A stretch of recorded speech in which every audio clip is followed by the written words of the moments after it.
You are watching Travel World Online. The Goa and Rajasthan government announced curfew in their respective states till the 24th of May.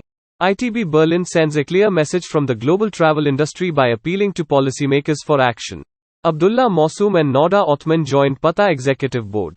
Two legends of tourism and hospitality industry left for their heavenly abode. The Goa and Rajasthan government announced curfew in their respective states till the 24th of May to contain the spread of coronavirus infection. In another decision, carrying negative COVID-19 test report or a vaccination certificate has been made mandatory for visitors from other states. With efforts of ITB Berlin team, the CEOs of the world's largest travel and tourism companies posted recommendations which will provide guidance and motivation to policymakers for what needs to be done. There's a lot that we require our government leaders to provide partnership on. I'd say one of the most pressing issues we face collectively in this world is sustainability. And I would ensure that the measures that being discussed for the airline industry, create incentives, commercial incentives for people to actually invest in a sustainable future as compared to mandates and punitive measures forcing compliance. Well, I think we should re-acknowledge the value of the air travel industry by connecting people, cultures, and economies. I think embracing air travel to the extent where it should be is one of the most important issues we have to solve now in the post-pandemic situation. And instead of sending people in general quarantine, I would say that effective testing concepts and of course, also the eligibility of travel has to be digitally captured and enable travel to an extent where we can do what we want to do, connect people, cultures, and economies. Probably, if I was a policymaker in a country, let's put aside IATA because they are totally on board with trying to do the right thing about all the segments of our business in the international airline side of things.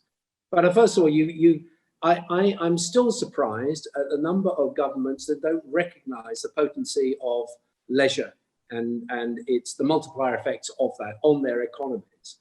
And the first thing I would try to do is persuade people of the criticality of it to their economies. Look at Greece, 30% of its GDP is tourism. And we can name many. There are some countries that don't embrace it so much, but physically they can't, they've got nothing really to offer. But as the world has moved on in the last 30 years, this whole leisure thing, and I see that as one of the major growth segments in the next 10 years, the regulators, the policymakers have got to facilitate that. That may mean visas. Make visas easy. Employ the digital technologies that allow us to facilitate the flow. So your airport operations, entry into countries, introduce gold standards with regard to the entities that are supplying the products to the inbound tourism, whether it be DMC, destination management companies, whether it be the hotels, the restaurants. So you get a kind of gold standard and you have to get there. So that would be a kind of universal thing. So that the ease of people, one, to make bookings, two, to go through, not have to go through burning hoops of visas, not have to pay large amounts of money for visas. I mean, that all strikes me as a bit of a strange one, given that the effect of a tourist coming in and the amount of money that tourist spends in the 10 days, 2 weeks they're there, it really doesn't make any sense. Facilitate all of that. So make sure that if you are minded to grow this segment, as surely you should do, that all the levers that you can pull in the multiple stakeholders, whether it be in the tourism industry, whether ministries, whether that be immigration, whether it be security apparatus, whatever, all work in tandem to ensure that your country is seen as somewhere that people would come to and enjoy and leave and want to come back again. Yeah. So that takes policymakers at the top. And what I tend to find when I sort of deal with governments is that there is a high degree of compartmentalization. And there is not much dot linking. There are some that lead and are very good, others are not. So you might see the immigration authorities, the security agencies, the tourism, the economics, etc., all working in different silos and not recognizing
Hello, ladies and gentlemen. Thanks for tuning in.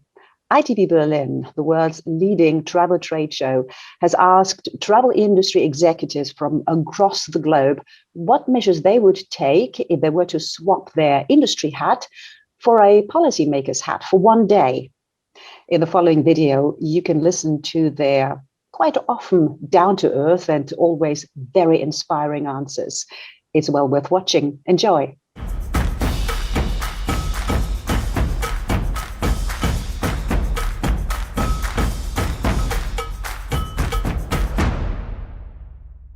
Well, first, I'd like to acknowledge that policymakers have a lot of different things they need to consider and balance. But as Airbnb co-founder, what I expect is that there's this wave of tourism demand that's coming this summer, and there's going to be a lack of options. I mean, there's going to be so much demand that there won't be enough places. You are watching Travel World.